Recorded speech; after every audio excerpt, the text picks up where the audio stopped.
आपका epic historical stories channel में स्वागत है। चलिए वीडियो शुरू करते हैं। क्या हो अगर मैं ये कहूं कि भारत का इतिहास वेदों से नहीं बल्कि उससे भी हजारों साल पहले एक ऐसी सभ्यता से शुरू होता है जो मिस्र और मेसोपोटामिया को भी टक्कर देती थी।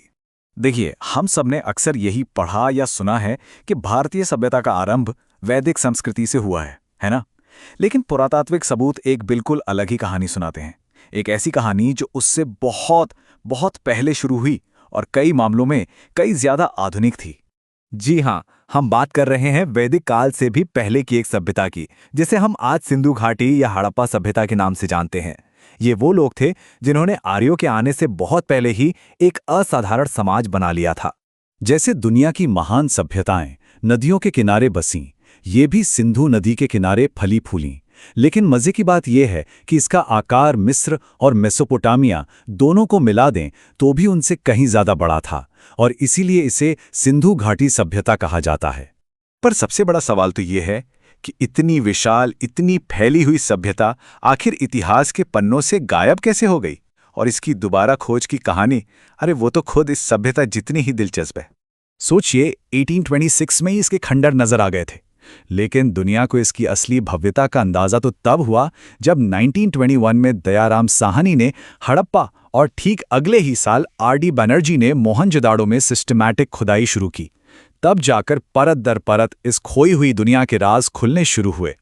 और जब ये राज खुले तो जो बात निकलकर सामने आई उसने सबको हैरान कर दिया, और वो थी इनकी अविश्वसनीय शहरी योजना, मतलब इनकी सिटी प्लानिंग।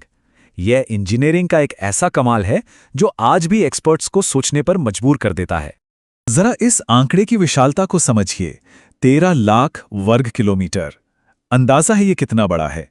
ये आज के पाकिस्तान से भी बड़ा इलाका है। इससे पता चलता है कि ये सभ्यता कितनी दूर दूर तक फैली हुई थी। ये तुलना तो सब कुछ साफ कर देती है। सिंधु घाटी सभ्यता सिर्फ बड़ी नहीं थी, ये विशाल थी। इसने मिस्र और मेसोपोटामिया के कुल क्षेत्रफल को भी लगभग 12 गुना पीछे छोड़ दिया था। मतलब ये कल्पना से भी परे है।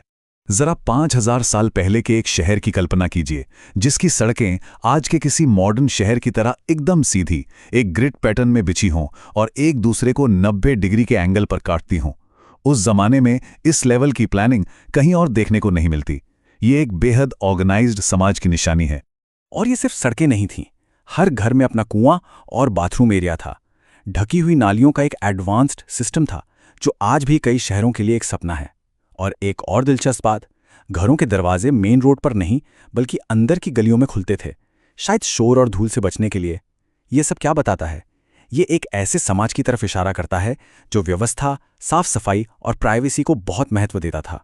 ज्यादातर शहर 2 हिस्सों में बटे थे, एक ऊंचा किला शायद शासक वर्ग के लिए और एक निचला शहर बाकी लोगों के लिए। लेकिन गुजरात का धोलावीरा इस नियम को तोड़ता है। यहां एक तीसरा हिस्सा भी था, मध्यनगर। अब सवाल उठता है क्यों? तो पुरातत्वविदों का मानना है कि यह व्यापारियों और कारीगरों का एक हलचल भरा कमर्शियल सेंटर रहा होगा। अच्छा, शहरों की बात तो बहुत हो गई, पर ये शानदार शहर सिर्फ ईंट और गारे के ढांचे तो नहीं थे। इनमें लोग रहते थे जिनकी अपनी एक संस्कृति और अर्थव्यवस्था थी। तो चलिए जानते हैं कि कैसा था एक आम हड़प्पा वासी का जीवन। तो सिंधु घाटी का जीवन काफी सोफिस्टिकेटेड था।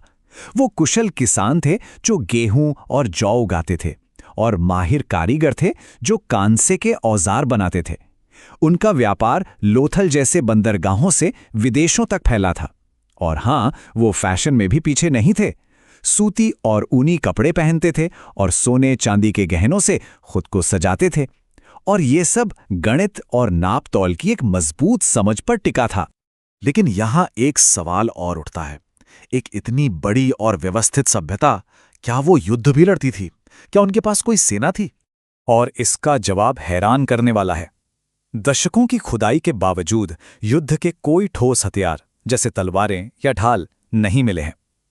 इस सबूत की कमी से ज्यादातर इतिहासकार ये मानते हैं कि हड़प्पा सभ्यता मुख्य रूप से एक शांतिप्रिय समाज था, जो लड़ाई झगड़े की बजाय व्यापार और तरक्की पर ध्यान देता था।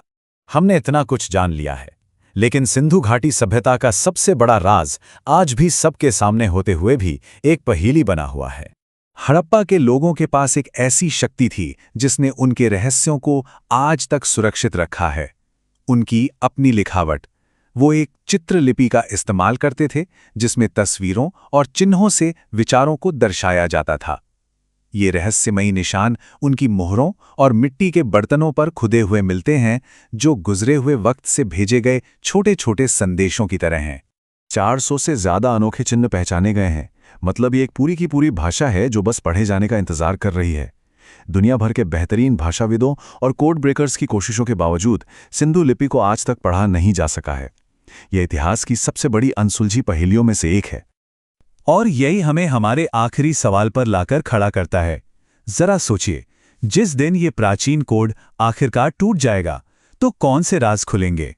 ये हमें भारत में सभ्यता की शुरुआत के बारे में कौन सी नई कहानियां सुनाएगा? शायद सच सामने आने पर वो सब कुछ बदल जाए जो हम आज तक जानते आए हैं।